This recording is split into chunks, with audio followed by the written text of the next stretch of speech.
Hi, welcome back to another video. Please pardon my voice because I'm still trying to recover from a cough and phlegm in my throat. But as you would have seen from the title and the thumbnail, today we are going to be talking about the mid-year book freakout tag for 2024. So as I'm filming this, it is end June, almost going to be July, and I have read 31 books so far out of my goal of 80. So according to Goodreads, I am 8 books behind. How the tables have turned, my reading has been going down in terms of numbers every year, probably because I keep getting busier and busier every year, from before graduating in uni to graduation and then after that entering full-time work. But yeah, that's just how it is, right? Life goes on. So I'm going to be reviewing what my reading has been so far for the year of 2024. And I got the questions from my previous videos as always, but they are not created by me, they're created by other creators. And if I can find the original credit, I'll post them in the description box below. Without further ado, let's start. The first question: what's the best book I've read so far in 2024? That would be Out on a Limb by Hannah Bonham Young. So I read this book for my This Book Doesn't End Until I Read a Book That Is 5 Stars video, and essentially this is a spoiler to that video because from that video I eventually found that book and that was a 5-star for me. So it's about a disability romance and how both our main characters have disabilities, but they are not just their disabilities, if that makes sense. It was at a point wherein I was so tired of all the books that I was reading that finally when I read this book, it was like a breath of fresh air. The stars were aligning, everything was so good. I didn't want to put my book down. All I wanted to do was to continue reading, and I was like, yes, because it's been so long since I felt that 5-star feeling, and I just love their story so much. And yeah, that's my answer essentially.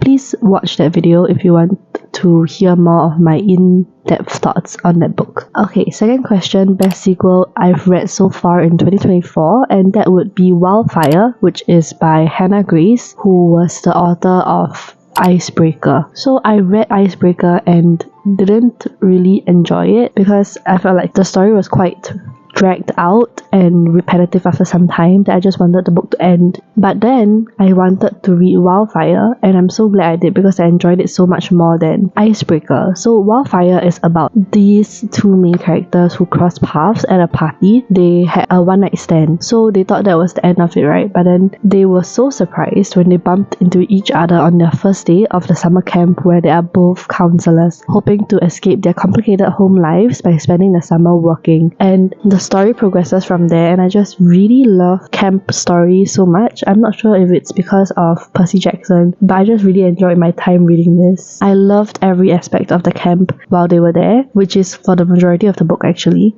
Although that wasn't the main focus of the book, like they didn't go into really big details on who their campers were, what their characters are, but it was more of like them as counselors, like what their rituals were, what they had to do before the campers arrived, and then after the campers arrived, what were they doing, things like that. And I just really enjoyed that nonetheless. The romance was also really cute, and I gave this 4 stars, I think. What made this book even better was the fact that Russ is such a cute, adorable introverted boy, and I feel like I don't read enough introverted male main characters, so this was a really good surprising read for me. Next question: what is a new release that you haven't read yet but want to? So for this I have 3 books actually, all of which were very kindly sent to me by Times Read. So the first is Bright by Ali Hazelwood. This one is Ali Hazelwood's newest, not newest anymore because now there is Not in Love by the same author, but this one is about a vampire and werewolf romance, if I'm not wrong, and it's Ali Hazelwood's first fantasy, so quite intrigued to read this. Next is Happily Never After by Lynn Painter, and it's a really short read, and it's about how the female main character finds herself getting to know this male main character who is a wedding objector, and then their story progresses from there about how they work together as wedding objectors. And last but not least, Funny Story by Emily Henry. Look at this cover, oh my god. Wow! So this is Emily Henry's latest romance on fake dating, if I'm not wrong. So very excited for all 3 of these books. I feel like I might read all 3 in a video because I have been lagging behind on my anticipated releases for 2024 in terms of really reading them, so that might be in the works. I haven't even started on it, but that's an idea. Okay, And my most anticipated release for the second half of the year is Nothing Like the Movies by Lynn Painter, which is the sequel to Better Than the Movies by the same author. I really loved that book so much. I gave it 4.75 stars, I think, and I haven't been able to stop thinking about it. Like every time I think about it, I have very pleasant memories of that book. And the fact that that book is now getting a sequel, I have very high expectations. Hopefully, the author can deliver. I'm very, very hopeful. It's going to be released in September or October, around there. Okay, next question. Biggest disappointment is Just for the Summer by Abby Jimenez. Okay, so this was one of my anticipated releases for 2024, and I've always enjoyed Abby Jimenez's work. So imagine my surprise when I read this book and I gave it 3.5 stars. Like, I really loved Justin's character, so he's like a typical golden retriever boy, and if he could, he would. And also there were random Easter eggs in this story that linked to her previous works. I hate like certain aspects of the book. So for example, our female main character Emma, she is often described as being small or becoming small when she gets stressed or overwhelmed, and it's basically her flight response. So she retreats into a shell. She doesn't want to talk to anyone and she runs away, and it's so overused in this book. Her friends would be like, you have to understand, she's being small now, she's being the smallest she's ever been. And I'm just like, we don't need to keep talking about it like that, okay? And it annoyed me so much. And then after that, there was also this plot point on how the characters are cursed, in that whoever they date move on to find the love of their lives. And this plot point was mostly mentioned at the start, and it didn't really like get mentioned ever again. But I wanted it to be featured more in the story, because I would appreciate you having this plot point and actually mentioning it more, because that's what made me want to pick it up in the first place. And my last gripe with this story is kind of spoilery, so I'm just gonna try and say that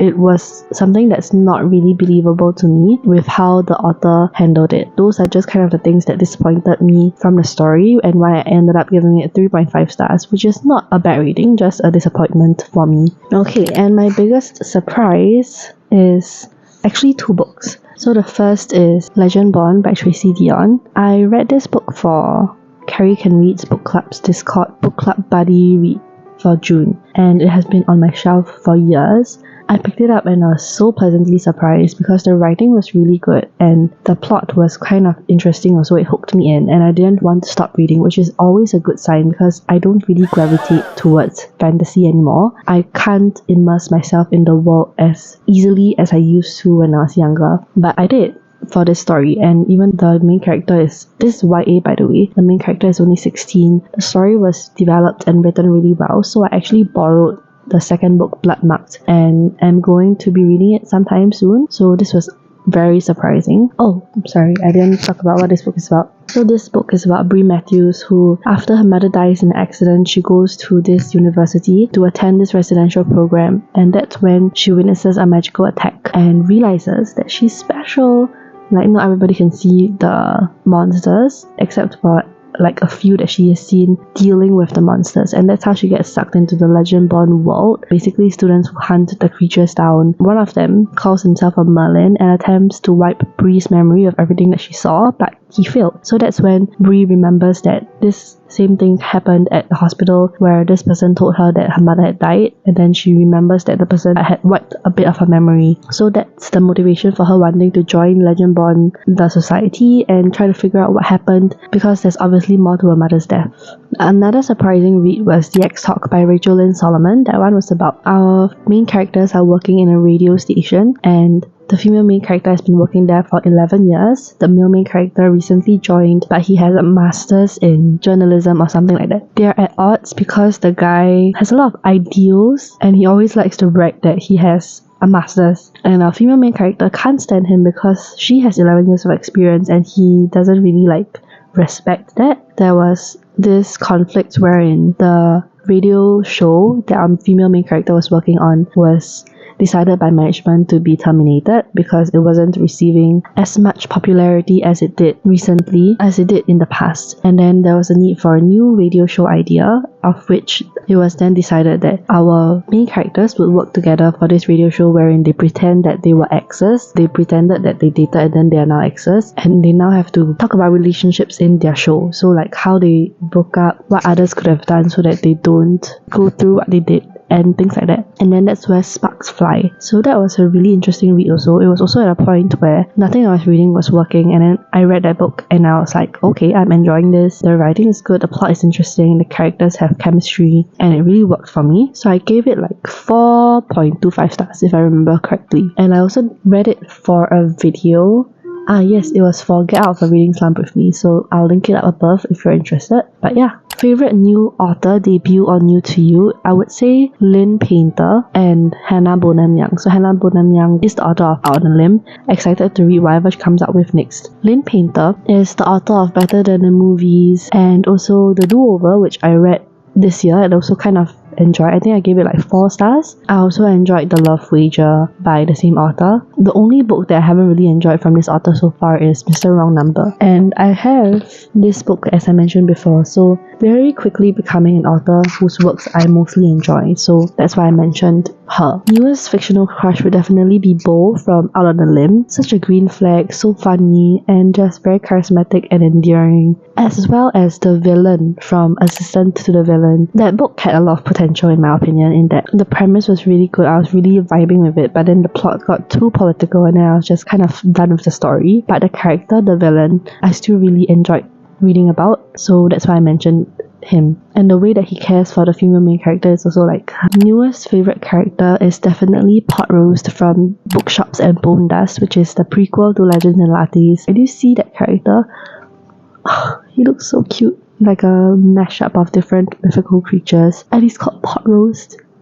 So cute. Okay, next book that made me cry. None. I haven't cried in a book for really long. Book that made me happy would definitely be Out on a Limb. It's The 7 Year Slip by Rachel Lynn Solomon. I gave that book 5 stars. So yeah, another recommendation from me. And The Do-Over by Lynn Painter. Okay, let's talk about 7 Year Slip first. 7 Year Slip by Ashley Poston is about how an overworked book publicist with a perfectly planned future hits a snag when she falls in love with a temporary roommate, only to discover that he lives 7 years in the past. So I really recommend listening to the audiobook as you read this book, because I don't know, I just love the way the audiobook narrator calls the female main character, like the way that she pronounces her name, Clementine.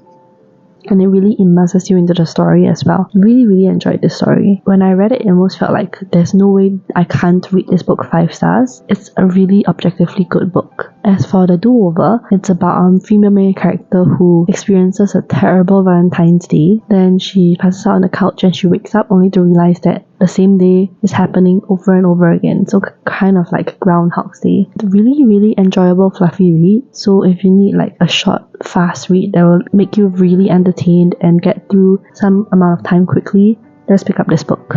Okay, down to our last 3 questions. Favorite book to film adaptation that you've seen this year? Anyone But You. Sydney Sweeney and Glenn Powell is loosely based off of the book Much Ado About Nothing, and I wouldn't say it's my favorite, but it's the only one that I've watched and I kind of moderately enjoy it. Glenn Powell is very attractive as always. Sydney Sweeney is stunning. I still enjoy Set It Up more, but that isn't based on a book and I didn't watch that this year. I did, however, get super addicted to the song Unwritten, which is the movie's OST. I was so stuck on that song after I watched that movie. I honestly didn't know how I was going to move on with my life, but eventually I did. But yeah, it was to that point. So yeah. I want to change my answer. Oh my god, I forgot. Okay, sorry, this is very shaky everything. I watched the 3rd season part 1 of Bridgerton and I loved Pauline's story so much. So I'm gonna change my answer to that. I still did enjoy Anyone But You, but I liked Bridgerton season 3 more. And the glow up was insane. The chemistry was insane. Can't wait to watch part 2. So yeah, that's the end of this super shaky clip. Most beautiful book I've bought so far this year or received are 3 books, again all of which were gifted to me by Times Read, so thank you so much. They are Tales of the Celestial Kingdom. Look at that. Oh my god. What you're looking for is in the library. Oh my goodness, so beautiful. Oh, so stunning. And A Magical Girl Retires. The naked hardcover looks exactly like this and I'm just so in awe. I'm not going to go into what these books are about because I haven't read them for myself. But yeah, I just know that Tales of the Celestial Kingdom is a prequel I think. The author recommends to read the second book before reading this because some of the short stories in here spoil what happens in the sequel. So that's why I haven't gotten to this book yet. And then this book is highly anticipated on my list. And I just want to have like the perfect experience when I'm reading this, so this hasn't been read yet. And this one is a translated work by a Korean author, and I'm so excited, but I just have too many books to read currently. But I'm obviously super excited to get to these. And last question, what books do I need to read by end of the year? All of them, including the 3 that I've just shown you, and everything else apparently. So yeah, with that, I've come to the end of this video. Again, so sorry for my voice and the fact that there are so many cuts because I need to cut out my coughing and hacking and whatever. Let me know what book you have enjoyed so far. What's your favorite book that you've read so far in 2024, so that I can get book recommendations as well. And if you liked this video, please give me a thumbs up. Consider subscribing to my channel to see more of such content. I hope you're having a great day or a great week whenever or wherever you're watching. Remember to stay hydrated, and I'll see you in my next video.